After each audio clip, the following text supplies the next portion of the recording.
GK GS के previous year practice set में आपका स्वागत है। अगर आप हमारे चैनल पर पहली बार विजिट कर रहे हैं तो हमारा चैनल को जल्द से जल्द सब्सक्राइब करें और ज़्यादा से ज़्यादा लोगों में शेयर करें ताकि नोटिफिकेशन आपको जल्द मिल सके। इस तरह का कंटेंट और वीडियो यूट्यूब में बहुत ही कम मिलते हैं, तो हमारा चैनल को जल्द से जल्द सब्सक्राइब करें और ज़्यादा से ज़्यादा लोगों में शेयर करें और वीडियो के अंत तक बने रहें ताकि प्रीवियस ईयर में किस प्रकार के क्वेश्चन पूछे गए हैं और आप कितने प्रश्न कर पाते हैं, आपको अपनी क्षमता का पता लग सके। तो चलिए क्लास की शुरुआत करते हैं। Railway exam previous year question, जो कि रेलवे परीक्षा में पूछे गए महत्वपूर्ण प्रश्नों का इसमें संकलन है और ये प्रैक्टिस सेट 8 है। इसके पहले ही प्रैक्टिस सेट 7 जो है हमारे चैनल पर अपलोड हो चुके हैं, आप हमारे प्लेलिस्ट में जाके देख सकते हैं। चलिए क्लास की शुरुआत करते हैं कि जो धातु का ऑक्साइड है उसकी प्रकृति कैसा होता है। धातु का जो ऑक्साइड है उसकी प्रकृति कैसा होता है, अम्लीय, क्षारीय, अम्लीय और क्षारीय दोनों, या फिर इनमें से कोई नहीं। तो जो धातु के ऑक्साइड होते हैं इसके जो प्रकृति होती है वह क्षारीय प्रकृति का होता है। इसका ऑप्शन बी जो है वह करेक्ट हो जाएगा कि जो धातु के ऑक्साइड हैं वह क्षारीय प्रकृति के होते हैं। किसके? तो क्षारीय प्रकृति के। नेक्स्ट क्वेश्चन देखते हैं कि मानव शरीर में कितने जोड़ी जो है अलैंगिक गुणसूत्र की संख्या होती है। तो जो मानव के शरीर होते हैं उसमें अलैंगिक गुणसूत्र की संख्या कितना होती है। तो जो मानव शरीर में कुल मिलाकर गुणसूत्रों की संख्या 23 जोड़ी होती है। 23 जोड़ी में जो है 22 जोड़ी वह जो है अलैंगिक गुणसूत्र की संख्या होती है, जो कि मात्र एक जोड़ी जो है वह लैंगिक गुणसूत्र की संख्या होती है। तो ऑप्शन के हिसाब से ए 22 जोड़ी, बी 46 जोड़ी, सी 23 जोड़ी और डी 13 जोड़ी। तो सही आंसर जो है इसमें हो जाएगा ऑप्शन नंबर ए कि 22 जोड़ी जो है वह अलैंगिक गुणसूत्र होते हैं, जबकि एक जोड़ी जो है वह लैंगिक गुणसूत्र होते हैं। नेक्स्ट क्वेश्चन देखते हैं, ईस्ट किण्वन का उपयोग किस में किया जाता है। तो जो ईस्ट किण्वन है इसका उपयोग कहाँ पर किया जाता है, तो भोजन के पाचन में, या फिर खाना बनाने में, या फिर ब्रेड और बियर बनाने में, और इनमें से कोई नहीं। तो अगर आपको इसका सही आंसर पता है तो कमेंट में जल्दी से कमेंट कीजिए कि ईस्ट और किण्वन का जो उपयोग है वह कहाँ किया जाता है। तो जो ईस्ट किण्वन का उपयोग है वह ब्रेड और बियर बनाने में किया जाता है। तो ऑप्शन जो है वह सी जो है वह करेक्ट हो जाएगा कि ब्रेड और बियर बनाने में ईस्ट किण्वन का प्रयोग किया जाता है। नेक्स्ट क्वेश्चन देखते हैं, चालक का प्रतिरोध किस पर निर्भर नहीं करता है। जो चालक का प्रतिरोध है आर वह किस चीज़ पर निर्भर नहीं करता है। तो आर इक्वल टू होता है रो एल बटे ए, ये होता है प्रतिरोध का सूत्र। तो यह लंबाई और क्षेत्रफल पर निर्भर करता है, लेकिन जो चालक की जो प्रवाही धारा है धारा पर निर्भर नहीं करता है प्रतिरोध। किस पर निर्भर नहीं करता है, तो धारा पर। तो इस क्वेश्चन का सही आंसर हो जाएगा option number A. Option number A जो है वह करेक्ट हो जाएगा कि जो प्रतिरोध है वह चालक पर निर्भर करता है और चालक के क्षेत्रफल पर निर्भर करता है, लेकिन चालक में प्रवाही धारा पर निर्भर नहीं करता है। नेक्स्ट क्वेश्चन देखते हैं कि पुष्प के जननांगों के अंग नाम बताइए। कि पुष्प का जो जनन अंग है उनके क्या नाम है। तो पुष्प का जो जनन अंग है कौन कौन से हैं, आप जल्दी से कमेंट में बताएं। तो पहला है पुंकेसर उनके नर जननांग, दूसरा है स्त्री केसर मादा जननांग, तीसरा है ए और बी दोनों, या फिर चौथा इनमें से कोई नहीं। तो इसका जो सही आंसर हो जाएगा ऑप्शन नंबर सी हो जाएगा कि ए और बी दोनों। दोनों जो है उनकी पुंकेसर और स्त्री केसर जो दोनों जो है वह पुष्प के जननांग के भाग हैं। तो ऑप्शन जो है वह सी जो है इसका करेक्ट हो जाएगा कि जो पुष्प के जननांग है इसके इस पुंकेसर और स्त्री केसर दोनों ही पुष्प के जननांग के भाग हैं। मनुष्य और जंतु शरीर का नियंत्रण कौन सा अंग करता है। तो जो मनुष्य या फिर जंतु होता है उसके शरीर का जो है पूरा नियंत्रण कौन करता है। तो ऑप्शन ए केंद्रीय तंत्र का तंत्र, ऑप्शन बी यकृत, ऑप्शन सी हृदय और ऑप्शन डी इनमें से कोई नहीं। तो इसका जो सही आंसर है हो जाएगा ऑप्शन नंबर ए कि हमारे शरीर या फिर जंतु के शरीर, जिनके भी शरीर हैं, उसका जो सारा नियंत्रण है वह किसके पास रहता है? तो केंद्रीय तंत्रिका तंत्र के पास रहता है। तो इसका सही आंसर जो ऑप्शन नंबर ए हो जाएगा। अवर्णीय लवण कौन सा होता है?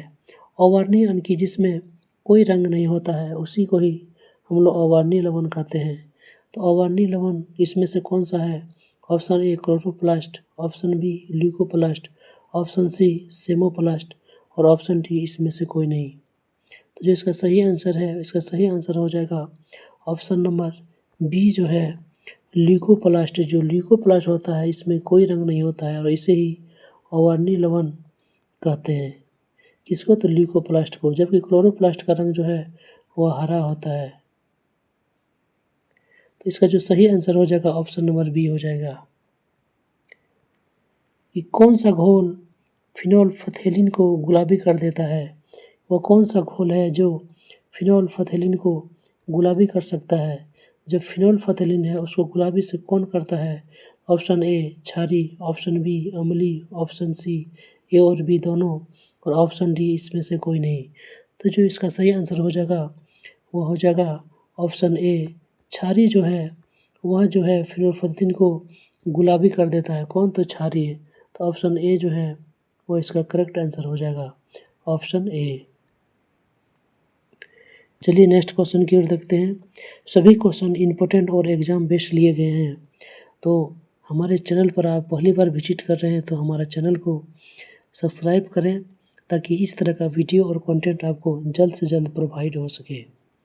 पंचायती राज सिद्धांत किस भाग में है? तो जो पंचायती राज सिद्धांत है वह कौन से भाग में है? ए भाग 11, बी भाग 10, सी भाग 9 या डी इनमें से कोई नहीं। तो जो इसका सही आंसर हो जाएगा पंचायती राज सिद्धांत। तो जो पंचायती राज सिद्धांत है वो भाग 9 के अंतर्गत आता है। किसके अंतर्गत? तो भाग 9 के अंतर्गत आता है पंचायती राज व्यवस्था। तो भाग 9 में सही आंसर जो है ऑप्शन सी नंबर हो जाएगा। ऑप्शन सी जो है इसका सही आंसर हो जाएगा कि भाग 9 जो है वो पंचायती राज सिद्धांत से संबंधित है। पराक्रम दिवस जो है किसकी जयंती के उपलक्ष्य में मनाया जाता है? कौन? तो पराक्रम दिवस जो कि 23 जनवरी को शुरू होता है। इसी दिन हम लोग पराक्रम दिवस मनाते हैं। तो पराक्रम दिवस जो है किसकी जयंती में मनाया जाता है? तो पराक्रम दिवस ए नंबर सुभाष चंद्र बोस, बी महात्मा गांधी, सी चंद्रशेखर आज़ाद और डी इनमें से कोई नहीं। तो जो पराक्रम दिवस है वह हम लोग चंद्रशेखर जो सुभाष चंद्र बोस है यानी कि ऑप्शन ए जो है वह करेक्ट हो जाएगा। सुभाष चंद्र बोस की जो है जयंती पर हम लोग पराक्रम दिवस मनाते हैं। तो ऑप्शन जो है ए जो है वह करेक्ट हो जाएगा। कौन? तो ऑप्शन ए। भारत में कितनी शास्त्रीय भाषाएं हैं? तो भारत में जो है अभी तक कितनी शास्त्रीय भाषाएं हैं? ग्रुप डी 2022 में पूछा हुआ क्वेश्चन है। ऑप्शन ए जो है 10, ऑप्शन बी 8, ऑप्शन सी 6 और ऑप्शन डी इनमें से कोई नहीं। तो जो अभी तक शास्त्रीय भाषा की संख्या है वह कितना है? तो 6 ही अभी तक शास्त्रीय भाषा हैं। तो ऑप्शन जो है सी जो है वह करेक्ट हो जाएगा। ऑप्शन सी जो है वह करेक्ट हो जाएगा कि अभी तक शास्त्रीय भाषा की संख्या 6 है। कितने हैं? तो 6। प्रिज्म का विचलन कोण किसके मध्य होता है? तो जो प्रिज्म का विचलन कोण है वह किसके किसके मध्य होता है? तो प्रिज्म का जो विचलन कोण है वह किसके किसके मध्य होता है? ए आपतित किरण और परावर्तित किरण, बी आपतित किरण और अपवर्तित किरण, सी अपवर्तित किरण और परावर्तित किरण और डी इनमें से कोई नहीं। तो जो विचलन कोण है वह आपतित किरण और परावर्तित किरण इस दोनों के बीच का कोण होता है। तो ऑप्शन ए जो है वो करेक्ट हो जाएगा। कौन? तो ऑप्शन ए। ऑप्शन ए जो है वह करेक्ट हो जाएगा कि आपतित किरण और परावर्तित किरण के जो बीच का जो कोण होता है वही होता है प्रिज्म का विचलन कोण। फ्लोएम ऊतक से पौधों में किसका संबंध होता है? तो जो फ्लोएम ऊतक होता है उससे पौधों में किसका संबंध, किसका परिवहन जो है फ्लोएम ऊतक करते हैं? तो ए पोषक तत्व, बी जल, सी पोषक तत्व और जल दोनों और डी इनमें से कोई नहीं। तो जो फ्लोएम ऊतक है वो पौधों में किसका संबंध करता है? तो फ्लोएम ऊतक जो है पौधों में जो है सो पोषण का जो परिवहन है वह फ्लोएम के द्वारा किया जाता है। जबकि जल का परिवहन है वह जाइलम के द्वारा किया जाता है। तो इसका सही आंसर जो है ऑप्शन ए हो जाएगा, पोषक तत्व। पोषक तत्व का परिवहन जो है वो फ्लोएम के द्वारा किया जाता है। नेक्स्ट क्वेश्चन देखते हैं कि सिंधु दर्शन उत्सव किस केंद्र शासित प्रदेश में आयोजित किया जाता है। तो जो सिंधु दर्शन उत्सव है वह किस केंद्र शासित प्रदेश में आयोजित होता है, ग्रुप डी 2022 में पूछा हुआ क्वेश्चन है। तो जो सिंधु दर्शन उत्सव है वो कहाँ पे आयोजित होता है, अगर आपको पता है तो कमेंट में जल्दी से कमेंट कीजिए। पहला है ए कोलकाता, बी जम्मू कश्मीर, सी नई दिल्ली और डी लेह या लद्दाख। तो इसका जो सही आंसर हो जाएगा, इसका सही आंसर हो जाएगा लेह लद्दाख में जो है सो सिंधु दर्शन उत्सव जो है यह आयोजित किया जाता है। कहाँ पर, तो लेह लद्दाख में। ऑप्शन डी जो है इसका करेक्ट हो जाएगा। प्रतिरोध के व्युत्क्रम को क्या होता है। तो जो प्रतिरोध होता है R equal to rho L बटे ए। तो जो प्रतिरोध है इसका व्युत्क्रम क्या होता है, ए नंबर अनुप्रस्थ काट का क्षेत्रफल, बी नंबर लंबाई, सी नंबर धारा और डी नंबर इनमें से कोई नहीं। तो आप देख सकते हैं कि प्रतिरोध का व्युत्क्रम कौन है, तो एरिया यानी कि अनुप्रस्थ काट का क्षेत्रफल। तो इसका ऑप्शन जो है ऑप्शन ए जो है वह करेक्ट हो जाएगा कि जो अनुप्रस्थ काट का क्षेत्रफल है इसका व्युत्क्रमानुपाती होता है कौन, तो प्रतिरोध। तो ऑप्शन ए जो है वह करेक्ट हो जाएगा। नेक्स्ट क्वेश्चन देखते हैं कि हर्ष का राजकवि कौन था। तो जो हर्ष का राजकवि है वह कौन था, रेलवे 1992 में पूछा हुआ क्वेश्चन है। हर्ष का राजकवि कौन था, तो ए चाणक्य, बी बाणभट्ट, सी वराहमिहिर और डी इनमें से कोई नहीं। तो ऑप्शन जो है क्वेश्चन के अनुसार जो है ऑप्शन बी जो है वह करेक्ट हो जाएगा कि जो हर्ष का राजकवि था वो कौन था, तो बाणभट्ट था। हर्ष का राजकवि कौन था, तो बाणभट्ट। नेक्स्ट क्वेश्चन देखते हैं कि हाइड्रोजन बम बहुत ही इंपॉर्टेंट क्वेश्चन है और बार बार एग्जाम में पूछे जाते हैं कि हाइड्रोजन बम का आविष्कार किसने किया था। तो जो हाइड्रोजन बम है उसका आविष्कार किसने किया था, ए नंबर में एडवर्ड टेलर, बी नंबर में जॉन थॉमसन, सी नंबर में रॉबर्टसन और डी नंबर में इसमें से कोई नहीं। तो इसका जो सही आंसर हो जाएगा, इसका सही आंसर हो जाएगा option number A, Edward Teller द्वारा जो है हाइड्रोजन बम का आविष्कार किया गया था। किसके द्वारा, तो एडवर्ड टेलर के द्वारा। तो ऑप्शन ए जो है वह करेक्ट हो जाएगा। नेक्स्ट क्वेश्चन देखते हैं कि विश्व स्वास्थ्य दिवस किस दिन मनाया जाता है। तो विश्व का जो स्वास्थ्य दिवस है इसको WHO द्वारा मनाया जाता है। तो विश्व स्वास्थ्य दिवस कब मनाया जाता है, तो विश्व स्वास्थ्य दिवस कब मनाया जाता है, अगर आपको पता है तो कमेंट में जल्दी से कमेंट कीजिए। ऑप्शन ए 14 अप्रैल, ऑप्शन बी 7 मई, ऑप्शन सी 14 मई और ऑप्शन डी 7 अप्रैल। तो जो विश्व स्वास्थ्य दिवस है वह कब मनाया जाता है, तो विश्व स्वास्थ्य दिवस जो है वह 7 अप्रैल को मनाया जाता है। कब, तो 7 अप्रैल को। तो जो ऑप्शन है डी नंबर वह करेक्ट हो जाएगा। 7 अप्रैल को हम लोग विश्व स्वास्थ्य दिवस मनाते हैं। कब, तो 7 अप्रैल को। दक्षिण अफ्रीका के जो दक्षिण अमेरिका होता है कहाँ, तो दक्षिण अमेरिका की ब्राज़ील के क्षेत्र में दक्षिण अमेरिका में जो चारागाह होता है उसको क्या कहा जाता है। तो दक्षिण अमेरिका में चारागाह को क्या कहा जाता है, तो A number prairies, B number में डाउन्स, सी नंबर में पंपास और डी नंबर में इसमें से कोई नहीं। जल्दी से कमेंट में बताएं। तो जो दक्षिण अफ्रीका के चारागाह होता है उसको क्या कहा जाता है, तो उसको पंपास कहा जाता है। क्या कहा जाता है, तो पंपास। ऑप्शन सी जो है वह करेक्ट हो जाएगा। ऑप्शन सी जो है वह करेक्ट हो जाएगा कि दक्षिण अमेरिका के चारागाह को पंपास कहा जाता है। नेक्स्ट क्वेश्चन देखते हैं कि भारत में प्रथम जो है स्वर्ण मुद्राएं वह किसने चलाया था। 1992 में पूछा हुआ क्वेश्चन है कि जो भारत में प्रथम स्वर्ण मुद्रा है वह किसने चलाया था। ए नंबर में ईरानियों द्वारा, बी नंबर में यूनानियों द्वारा, सी नंबर में अंग्रेजों द्वारा या डी नंबर में इसमें से कोई नहीं। तो जो प्रथम स्वर्ण मुद्राएं हैं वह किसके द्वारा चला गया था, तो प्रथम स्वर्ण मुद्राएं यूनानियों के द्वारा चला गया था। किसके द्वारा, तो यूनानी द्वारा। तो यूनानी द्वारा किया था। तो ऑप्शन बी जो है वह करेक्ट हो जाएगा। बी नंबर जो है ऑप्शन करेक्ट हो जाएगा कि प्रथम स्वर्ण मुद्राएं जो है यूनानी द्वारा चलाया गया था। किसके द्वारा, तो यूनानियों के द्वारा। ऑप्शन बी जो है वह करेक्ट हो जाएगा। भारत राष्ट्र कांग्रेस के प्रथम मुस्लिम अध्यक्ष कौन बने। सभी क्वेश्चन जो है वह इम्पोर्टेंट और एग्ज़ाम बेस्ड लिए गए हैं। तो आप हमारे चैनल पर पहली बार विजिट कर रहे हैं तो हमारे चैनल को सब्सक्राइब करके रखें और ज़्यादा से ज़्यादा लोगों में शेयर करें, ताकि नोटिफिकेशन आपको जैसे वीडियो डालें नोटिफिकेशन आपको जल्द मिल सके और आप वीडियो से अपनी एग्ज़ाम का जो प्रिपरेशन है उसको बेहतर बना सके। तो भारत राष्ट्र कांग्रेस के जो प्रथम मुस्लिम अध्यक्ष थे वे कौन थे?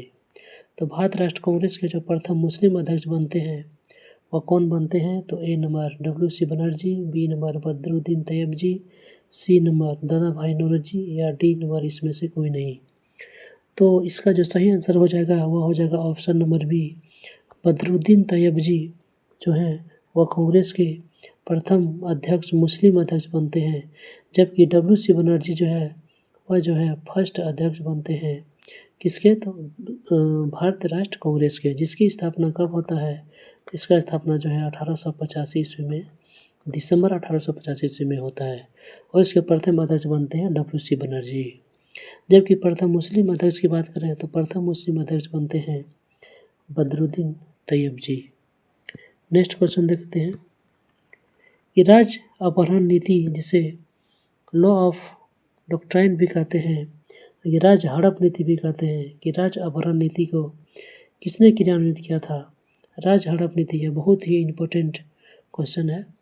तो राज्य हड़प नीति को किसने प्रतिपादित किया था? ए नंबर में लॉर्ड कैनिंग, बी नंबर में लॉर्ड मेयो, सी नंबर में लॉर्ड हार्डिंग या डी नंबर में लॉर्ड डलहौजी। तो जो अपहरण की नीति है, अपहरण की नीति को किसने अपनाया था? तो ऑप्शन नंबर डी यानी कि डलहौजी द्वारा अपहरण की नीति अपनाया गया था। किसके द्वारा? तो डलहौजी के द्वारा। तो ऑप्शन नंबर डी जो है वो करेक्ट हो जाएगा।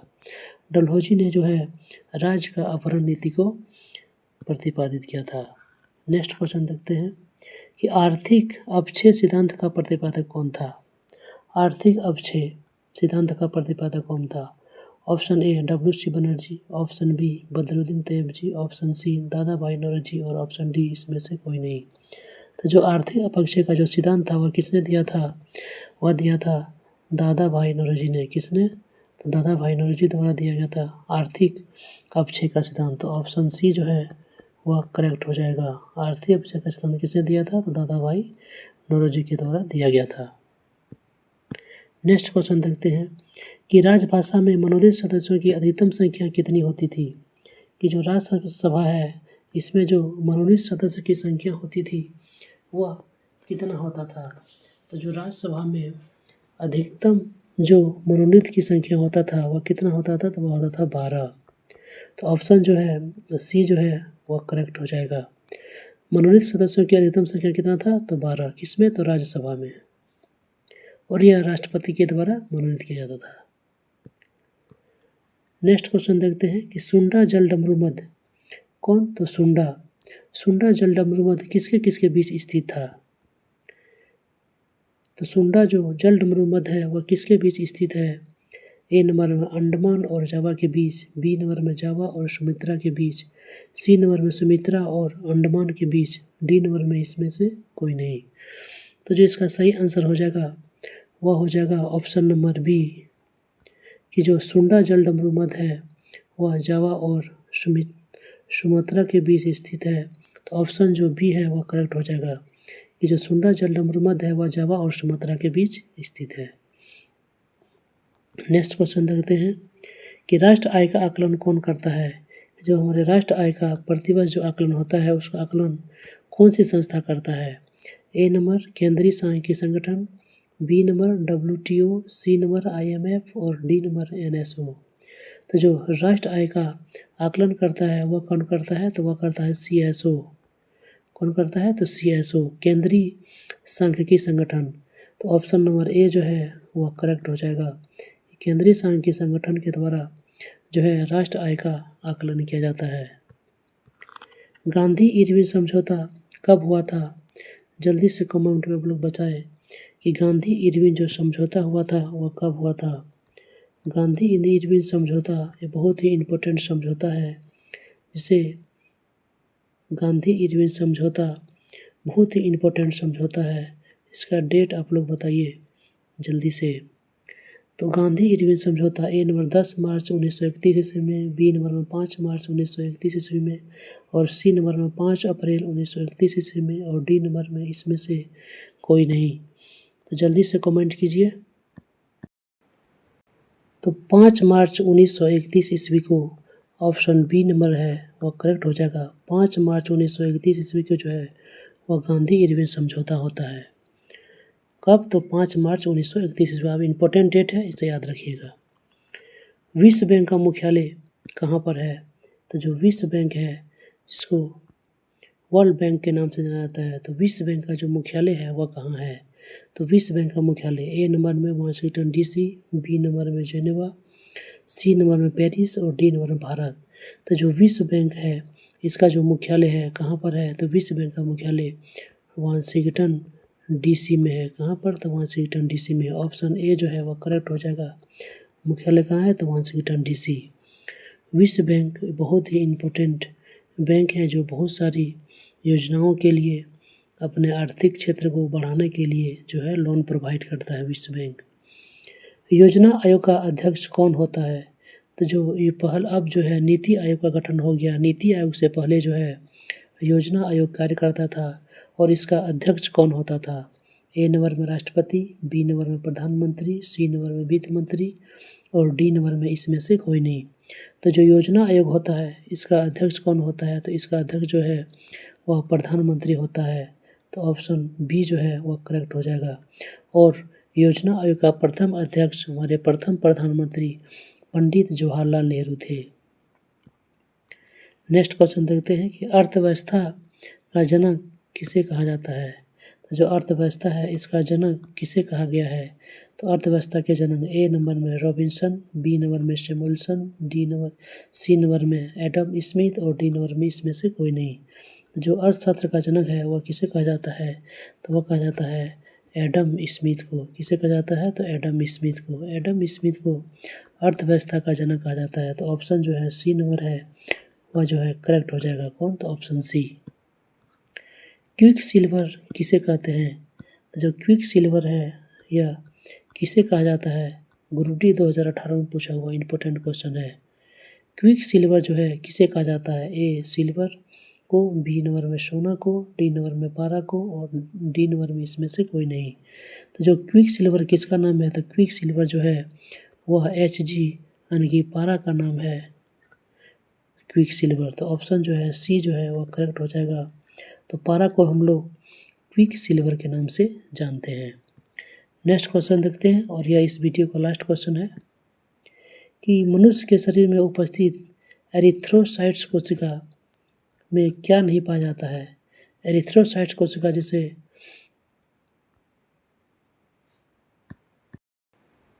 RBC कहा जाता है, इसी का नाम है एरिथ्रोसाइट्स। और इसमें क्या नहीं पाया जाता है? ऑप्शन ए केंद्रक, option B mitochondria, option C कोशिका झिल्ली और ऑप्शन डी इसमें से कोई नहीं। तो जो मनुष्य शरीर के जो एंथ्रोसाइट्स कोशिका है RBC, इसमें क्या नहीं पाया जाता है? तो इसमें जो है केंद्रक नहीं पाया जाता है। क्या नहीं पाया जाता है? तो केंद्रक। तो ऑप्शन जो है ऑप्शन ए जो है वो करेक्ट हो जाएगा।